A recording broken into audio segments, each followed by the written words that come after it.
I want you guys to mark your calendars and remember today, because this day is the day. This is the moment. And Terence Bud Crawford, he just planted the flag in that moment. It's the boxing revolution. Ain't paying your ass shit. Terence Crawford, arguably the best pound-for-pound fighter in the world, is drawing a line that no one expected. He has made it very clear that he will not pay the $300,000 fee and refuses to apologize to anyone. For him, this goes far beyond money or sanctioning fees. It's about principle and respect. He is standing up to the powers that be, willing to risk everything to prove that his integrity is not for sale. It's free! How you love that? $180,000 free. How much your belt cost? I wonder, how much your belt cost? Huh? I don't see no receipts on your belt. It's crazy. Y'all be having so much taxes on these belts. You got some nerves. It's crazy that you can sit up there and have all these belts. You know, you got the WBC silver, the WBA intern, the whatever belt y'all got, and you taxing these fighters every time they fight, and you claim that you for these fighters. You're not for these fighters. You probably worse than the promoters. But hey, I wish you the best, you know? I wish you the best, you and your company. The headlines are everywhere today.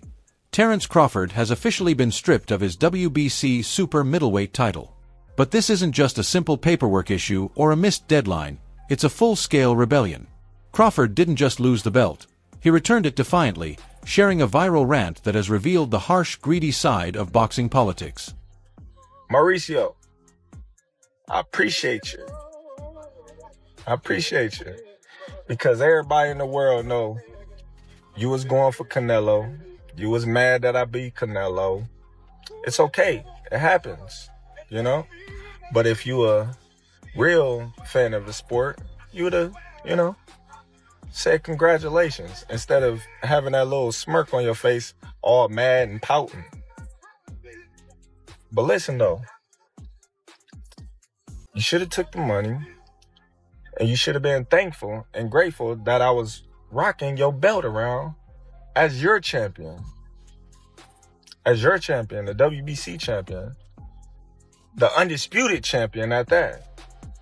But you want to make it about you. You want to say, oh, well, you stripping me. Like, I've been stripped before. The IBF just stripped me when I was at 147. Doesn't matter. I'm still considered the undisputed champion. I'm still the champion in the division. Because you know why? The only belt that's recognizable as the champion is the ring belt, baby. That's the #1 belt in the division. That trumps all belts. To understand why Crawford is so furious, we have to look at it from WBC President Mauricio Suleiman's perspective. According to the WBC, they were actually trying to help. Normally, when a fighter wins a massive unification bout, the sanctioning body takes a hefty cut of the purse, usually around 3%, on a $50 million payday that would easily be over $1 million just for the belt. Suleiman says he personally arranged to slash the fee down to just $300,000, a huge favor and a friendly gesture to support Crawford. He expected some kind of acknowledgement, maybe a thank you or a wire transfer, but instead received complete silence. When the deadline passed and the money didn't arrive, Suleiman publicly called it a slap in the face, saying Crawford's refusal wasn't just about money, it was a personal insult to the organization that had championed him. A very clear 0.6%, which is $300,000, with $225,000 going to the Jose Sulaiman Boxers Fund, which is to help former fighters in need. And it is just regrettable. Not even a thank you or I'm sorry, taking a different route. No response. I wish him the best. But this is not. The WBC is huge, it's great, it's about greatness, and I'm Terence Crawford, however, sees that so-called favor as nothing more than a shakedown. In a video that's now going viral across social media, Crawford stares straight into the camera, his anger clear for everyone to see. This isn't a rehearsed PR statement. He's speaking openly and passionately. His argument is simple but powerful. Why is the WBC so special? He explains that he paid all sanctioning fees for the IBF, WBO, and WBA without complaint, and those organizations accepted it without issue. The WBC was the only one demanding more. Crawford openly challenges them, accusing the organization of having an ego problem and thinking they are superior to the other governing bodies. To him, this wasn't a discounted fee. It was an arbitrary tax applied simply because he had just earned a massive payday. He refused to be pressured into paying extra just because the belt is green, telling Suleiman plainly, "I won't apologize." I see Mauricio, got a lot to say about me not paying him $300,000 plus another $100K something for sanction fees, right? Then he gonna tell me I ain't even apologize? Like, who the fuck you think I am? Boy, you better slap your fucking self. Ain't paying your ass shit. Fuck you talking about pay you $300,000. What makes you so motherfucking better than any other sanctioned bodies? Huh? Answer that question. What makes you better than the WBO, the IBF, or the WBA? Everybody accepted what I was giving them. But you, the WBC, think that you better than everybody, don't you? So since you, the WBC, and you got the fucking green belt, which don't mean fucking shit. The fucking real belt is the ring belt, which is free, motherfucker. What are you talking about? You want me to pay you more than the other sanctioned bodies because you feel like you better than them. How in the world all the sanctioned bodies agreed to the same amount, but you sit your motherfucking ass up there and say that I need to apologize to you? The fuck? You can take... The rant turns even darker as Crawford shifts the focus from money to the morality of the system, turning a contract dispute into a battle over fairness. He points out the brutal reality of boxing. He's the one taking the punches, risking brain damage, and putting his life on the line every time the bell rings, while the officials demanding these fees watch safely from a distance, living lives of luxury funded by the fighters' work. Crawford paints a striking picture of executives flying on private jets, staying in five-star hotels, and dining lavishly, while the athletes suffer the physical toll. He compares the sanctioning bodies to a corrupt government, taxing the workers to support the elite's lifestyle. When he says, "You better slap yourself," he channels the frustration of every boxer who has ever felt exploited, turning the fight from $300,000 into a struggle for respect and recognition of the human cost behind the sport. That don't even make sense. I'm the motherfucker that's putting my life on the line, not you. You ain't stepping your motherfucking ass in that ring. You or nobody else. You or nobody else. So why should I have to pay to carry your belt? You should be paying me. If you want to be truthful, you should be paying me. I don't see, it irks my nerves how this dude gets on a plane, gets a hotel suite, him and his buddies, they go out to dinner, 5-star meals, all that, and guess who gotta pay for it? Us fighters. We paying for y'all to come out here, have the time of y'all life, stay in the best hotels of y'all life, and it's all done on our dime. It's done on our dime. Do that sound right to y'all? It's crazy, ain't it? We the one out there getting battered, knocked upside our head, and every time we step foot in the ring, we got to pay them a sanction fee like they the government. We getting taxed. It's crazy. Perhaps the most damaging part for the WBC is how Crawford completely devalues their belt. For years, the green belt has been sold as the ultimate prize in boxing, the one every fighter dreams of holding. In a short 3-minute video, Crawford dismisses it as nothing more than a costly piece of metal and leather. He tells them they can take it back because it doesn't define a champion. He then shifts focus to the only belt he considers meaningful, the Ring Magazine belt. His reasoning is simple and hard to dispute. It represents lineage, being the undisputed best in the weight class, and, importantly, it doesn't come with any sanctioning fees. By elevating the ring belt as the true mark of a champion, Crawford sends a clear message. Greatness isn't bought from the alphabet organizations, and this is a serious blow to the WBC's image, suggesting their approval is something purchased, not earned. You, the WBC, and you got the fucking green belt, which don't mean fucking shit. The fucking real belt is the ring belt, which is free, motherfucker. Who you talking about? You want me to pay you more than the other sanction bodies because you feel like you better than them. How in the world all the sanction bodies agree to the same amount, but you sit your motherfucking ass up there and say that I need to apologize to you? The fuck? You can take the fucking belt. It's a trophy anyway. The fuck am I paying you every time I step foot in the fucking ring? Of course, Crawford has his own theory about why all of this is happening now, and it involves the man he just defeated, Canelo Alvarez. He accuses the WBC of playing favorites, pointing to the long saga of David Benavidez. For 2 years, Benavidez was the mandatory challenger for the WBC title, waiting for his chance to face Canelo. By the rules, Canelo should have been stripped for refusing to fight him, but the WBC allowed him to keep the belt, essentially holding it hostage without any consequences.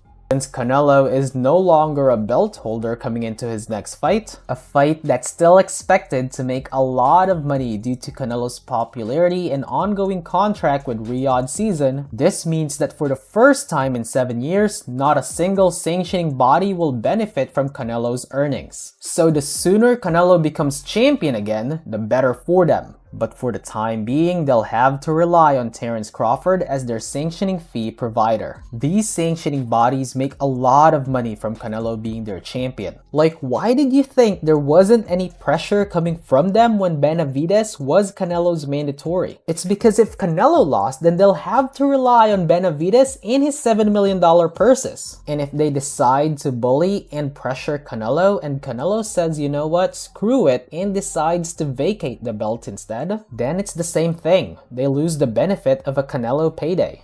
Now, the moment Crawford wins that same belt, he's stripped immediately over a fee dispute. He calls this out as clear favoritism. Crawford believes the WBC is upset that he derailed their golden goose. In his view, Suleiman and his team were quietly supporting Canelo, and now that Crawford has upset their cash cow, they're punishing him by strictly enforcing rules they ignored for the Mexican superstar.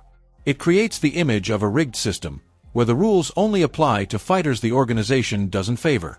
The issue with the WBC this morning, they stripped him at 168 pounds. He was complaining about sanctioning fees and things like that. Just what are your thoughts on that whole issue? ¿Cuál es tu opinión de lo que pasó con Terence Crawford después de la mañana, que lo dejaron sin el cinturón de la CMB por no pagar la tarifa del cinturón?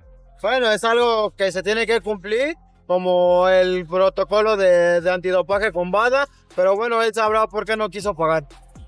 Look, it's something that like it just has to be done, like any protocol, like BADA, for example, right? So it is what it is. However, before labeling Crawford as the perfect martyr, there's a twist that many of his supporters might have missed.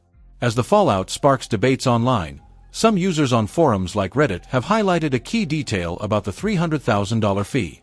Reports indicate that a large portion of it, around $225,000, was meant for a specific purpose: the WBC's charity for retired boxers. This is exactly what we're talking about. Fighters, don't adhere to these rules, don't pay these fees, like don't do it, don't fall for it. And then I see in the middle of the show, Nick Khan is on Pat McAfee's show, kind of saying the exact same thing, saying that, like, look, this is a perfect example as to why. I think the quote was something like, what was the quote? I saw it here moments ago. Golly, I saw it. Does anyone have it? There was the quote is, what we're looking to do with the Muhammad Ali Revival Act is presenting a different option for boxers. We'll have our own ranking systems, and the champion will fight the number one contender. Let's do things in a credible way. So they're trying to like organize it in a way that, you know, there's one singular belt, there's a ranking system, UFC style. This adds another layer of complexity to the drama. The WBC runs a program to support former champions who are struggling with health problems or financial hardship. And if the $300,000 fee was partly meant for that fund, Crawford's refusal could be seen as more than just a stand against corporate greed. It could look like turning his back on the sport's pioneers. The WBC hasn't highlighted this yet, but it could damage Crawford's reputation if fans view him as withholding money that might have helped retired fighters. Beyond the belt or the fee, this controversy signals a major shift in boxing's power dynamics. During his rant, Crawford even references Turkey, referring to Turki Al-Sheikh, the Saudi advisor pumping huge funds into the sport to make big fights happen. Crawford implies that the old guard sanctioning bodies, with their fees and politics, are becoming obsolete. He expresses hope that this new wave of leadership and money will clean up the sport and remove figures like Suleiman, who exploit fighters with outdated rules. It's a bold call for change, showing that in this era of super fights and massive direct paydays, fighters hold more power than the organizations that once controlled them. Turkey, I hope y'all get that done, man. I hope y'all get that done so we can all see, you know, people face like this guy, you know, go away from boxing because they ruin the sport with all these antics that they do. You know, they got they ranking systems when people be mandatories for years, like Benavidez. You know, they don't strip these fighters, but I give credit to the IBF. They stripped me. They ain't even give me time. They stripped me, pop me, even though I wasn't, you know, coming back down the weight. But, you know, they handled their business. They did what they were supposed to do. The WBC, you ain't never see them strip. So where does this leave us officially? The record books will show that Terence Crawford was stripped of the WBC super middleweight title in December 2025. But as Crawford himself said, laughing at the camera, history has already been made, baby. They can take the belt from his trophy case, can't erase the footage of him beating Canelo. Desert Storm Bradley, you already know the damn rest. Hey, oh, this Terence Crawford is going on. But they all missing it. He missing it too. This ain't about no damn WBC. I'm gonna keep the buck with you. Oh, I want y'all to think, man. I told y'all, this is the channel to make y'all think. This about Hamza Shiraz. It's about him getting a strap. That's what this is about. Whose guy is that? Who guy is that? Think about it. That's what this is about. It ain't about the money. It's about Hamza Shiraz. It's about Shiraz getting that belt. Yeah, without having to go through Crawford. That's what this is about. Oh, think about it. Anyways, that's my time. Tim Desert Storm Bradley, you already know the damn rest, and I'm out. Crawford is betting his legacy on the belief that fans recognize the real champion, regardless of the belts he wears. He walked away with $50 million, his pride intact, and the Ring magazine title, leaving the WBC with a vacant belt and a major public relations disaster. This situation forces us to ask, in the modern era of boxing, do the belts make the fighter, or does the fighter make the belts? Crawford has clearly made his choice, proving that greatness isn't measured by what hangs around your waist, but by what you do in the ring.